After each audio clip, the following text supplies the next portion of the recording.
سے مولا نے پکارا، کیا شان ہے اس کی۔ بسم اللہ الرحمن الرحیم۔ سیرت النبی صلی اللہ تعالی علیہ وسلم کے متعلق اہم معلومات کا سلسلہ۔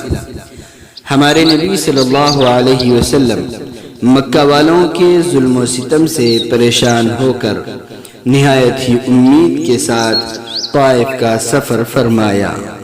طائف کے اس دعوتی سفر میں ہمارے نبی صلی اللہ علیہ وسلم کے ساتھ آپ کے آزاد کردہ غلام حضرت زید بن حارثہ رضی اللہ عنہ تھے۔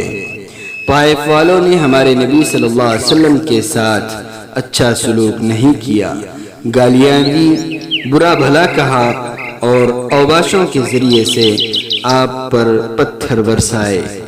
حضرت زید بن حارثہ طائف کے اوباش لڑکوں کے پتھروں سے ہمارے نبی صلی اللہ علیہ وسلم کو بچانے کی کوشش کرتے رہے، مگر پھر بھی اوباشوں نے اس قدر پتھر برسائے کہ ہمارے نبی صلی اللہ علیہ وسلم کے جوتے مبارک خون سے تر بتر ہو گئے۔ طائف والوں کے برے سلوک سے نجات پانے کے لیے ہمارے نبی صلی اللہ علیہ وسلم نے عتبہ کے بیٹے ربیعہ اور شیبہ کے باغ میں پناہ لی۔ اس باغ میں ہمارے نبی صلی اللہ علیہ وسلم کی ملاقات عداس نامی عیسائی غلام سے ہوئی۔ اس باغ میں ہمارے نبی صلی اللہ علیہ وسلم کو انگور کا ایک خوشہ پیش کیا گیا۔ طائف سے واپسی کے وقت جبرائیل علیہ السلام پہاڑوں پر مقرر فرشتے کے ساتھ ہمارے نبی صلی اللہ علیہ وسلم کی خدمت میں حاضر ہوئے۔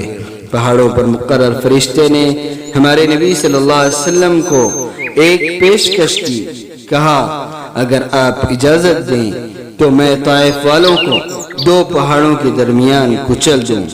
اس فرشتے کی پیشکش پر ہمارے نبی صلی اللہ علیہ وسلم نے جواب دیا، مجھے امید ہے کہ اللہ تعالی ان کی پشت سے ایسی نسل پیدا کرے گا جو صرف ایک اللہ کی عبادت کرے گی۔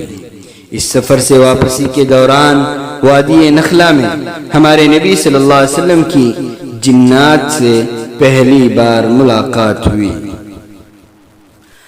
وادی نخلا میں جنات نے ہمارے نبی صلی اللہ علیہ وسلم کو سورہ رحمان تلاوت کرتے ہوئے سنا۔ اس ملاقات کا تذکرہ قرآن کریم کے سورہ احقاف اور سورہ جن میں موجود ہے۔ اس ویڈیو کو لائک کریں، شیئر کریں اور ہمارے چینل کو سبسکرائب کریں اور بیل آئیکن پر کلک کریں۔